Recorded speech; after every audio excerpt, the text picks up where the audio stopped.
Hey guys, please check out StoneAgeGamer.com. It's where I go for my gaming accessories and games. It's got some great stuff. So check out StoneAgeGamer.com, link below.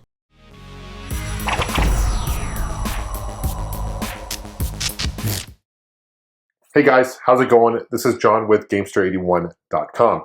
This episode, we'll be taking a closer look at probably one of the rarest Super Nintendo games in the library, and that is Super Noah's Ark 3D, also known as Super 3D Noah's Ark. However you prefer to say it. But this game came out for the Super Nintendo in 1994, the same year that Wolfenstein 3D hit the market. For those of you who don't know, Wolfenstein 3D for the Super Nintendo is quite a bit different than the DOS port or other versions of the game. For example, one of the biggest changes they made was they censored it quite a bit. They took away the blood, they changed Hitler's name, they took all the swastika signs and logos and changed those up. They changed dogs in the game to big rats. That really made ID Software, the developer of Wolfenstein 3D, really upset, actually. And so what they did, they actually sold the source code to a company called Wisdom Tree. For those who may not know, Wisdom Tree actually made a bunch of games that are Christian-based games for various systems. Probably some of the more popular games they produced were Bible Adventures for the NES. My personal favorite, Spiritual Warfare for the NES. But they obviously released other platforms too, Genesis, Game Boy. Wisdom Tree is actually still around today, believe it or not. They're actually based in Tucson, Arizona, not too far from where I live, which is interesting. I'm going to have to drive down there and poke my head in and see what they're up to. But they actually are still making games, and they actually have shirts available through StoneAgeGamer.com. They license those out. Here's a shirt I'm wearing right now. And they actually licensed Super Noah's Ark 3D out to a company called Pico Interactive. And this is the repo. So this is the original one right here, and this is the repro. What I'm going to do now is I'm going to show you a closer look at the game itself, and I'll show you some gameplay, of course, later in the video. But what makes this game unique for the Super Nintendo is the only officially unlicensed Super Nintendo game for the Super Nintendo. There was a strong lockout chip for the Super Nintendo at the time. What Wisdom Tree did to get beyond this was kind of similar to the game Genie. They actually created a cart, like so. And in order to play it, you had to plug in another cartridge on top, and that's how you bypass the lockout chip. So pretty ingenious, actually. And this was mainly sold at Christian bookstores in the early to mid-90s. Didn't sell very well, making it very rare. According to my collector guide that I have, out of a scale of 1 to 12, 12 being the most rare, 1 being super, super common, this is rated 11 out of 12.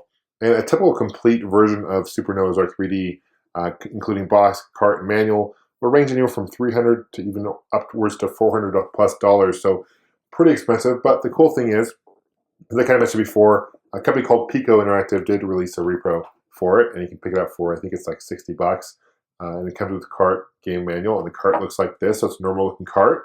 It's the same game. You can also, they're doing a green light campaign to release on Steam, which is cool. So the game itself plays very similar to Wolfenstein 3D. The whole concept, though, the whole idea is you're Noah and you're in this ark and you're feeding animals with a slingshot, food, put them to sleep. And for some reason or another, these animals are attacking you. So there's goat and sheep and a whole bunch of the different animals. A lot of them will spit at you, aka firing at you. And so it was geared for kids. I find it very ironic that they released one of the most controversial games at the time, being Wolfenstein 3D, and then they changed it to market towards kids to teach and educate about Christianity, which is funny. So anyway, let's take a closer look at this game. I'll show you what it looks like, show you how it works, and then we'll show you some gameplay. Let me know what you guys think of Super Noah's Ark 3D, of course. Appreciate you guys leaving a comment, liking this video, and let's take a closer look. Okay, so here's a closer look at the comparison of the two different versions. On the right is the original Super Noah's Ark 3D. On the left is a repro made by Pico Interactive. I'm a big fan of homebrew games for retro systems. You know, I've talked a lot about CollectorVision Games, who I'm with. We're making a lot of games for classic systems.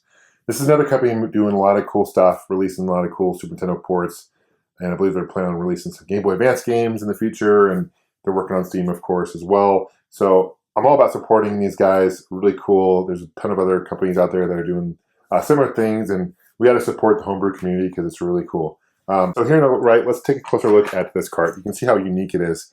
It looks like something like a bootleg cart. You can tell right away it's not official cart. Basically what you have to do is you have to plug in, as mentioned before, a cartridge, and just plug in like so, and it bypasses the lockout chip. Pretty ingenious, actually. And then this is the box itself. It's actually smaller and thinner. I don't know if you can tell in video, but it's a lot thinner than normal box. And here is the instruction manual. So even the instruction manual looks quite a bit different. It's more squared rather than rectangular. And instructions about health and feed and use your food as ammo. And then here's Noah's aid and information about blah blah. Okay. And here is what the repro looks like. You can see it looks a lot more like a standard Super Nintendo game. They actually make their own mold, which is really cool. It's the original mold, which is awesome. You would never know by looking at it, actually, and it's really high quality. And even the label, high quality label there. I appreciate the little things because I know how much work it goes into producing these things, and it costs a lot of money to do that too. Now here's the manual. You can see it's a little bit more standard size Super Nintendo manual. Play on Super Nintendo. They say both play on Super Nintendo. It just seems weird to say that. It should be plays on Super Nintendo, but I don't know. It's all good. So here it is. A little information about Pico and Wisdom Tree. And actually, this manual looks a lot better than the original manual. You can see they put a lot of work into it. Same thing. And then here is the back of both games. Different screenshots. And this shows you a little image of how you plug it into the Super Nintendo at the time. So this came out at the same time as Wolfenstein 3D came out for. I'm not sure the original retail for this, but I know it was originally sold in Christian bookstores. Didn't sell very well, and it's very sought after. So if you like Wolfenstein 3D, you will definitely appreciate this game, but by all means, it's not a great game for the Super Nintendo. But I love you, appreciate your comments, guys, and let's take a closer look at some of the gameplay, and let me know what you guys think. Thanks. So here is the menu screen. You have a start game. Floor code basically gives you an option to put in a code at the end of every level. They give you a floor code. Similar to other games at the time, there was no save feature per se, so they give you that. 3 difficulty settings. You can put stereo on or off. I'm not sure why you'd want stereo off. And you have a mouse feature. I've never used the Super Nintendo mouse, to be honest with you, on this game, but I'm assuming that's because this game was ported to the PC initially, and maybe that's just carried over to this game. If you play this with a Super Nintendo mouse, let me know. The first level, or first stage, is the enemy is a camel, basically a disgruntled camel, and you have to pass the first 3 levels to get to him. This game is extremely difficult. Hardest part about this game is these animals approach from out of the blue behind you. And here's a goat ramming me. He took away 18% of my health right there. And I have this slingshot where I'm supposed to feed him food. If you run out of ammo, you can't actually feed him manually. You have to sneak up to him and do that. It's very, very difficult to do that. Very dangerous.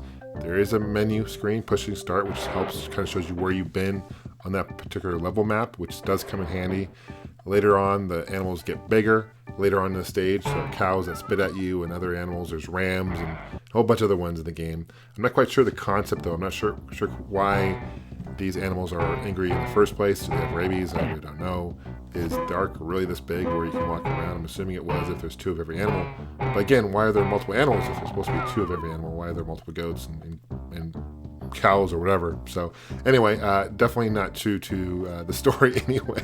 And it's definitely not canon to the Bible for sure.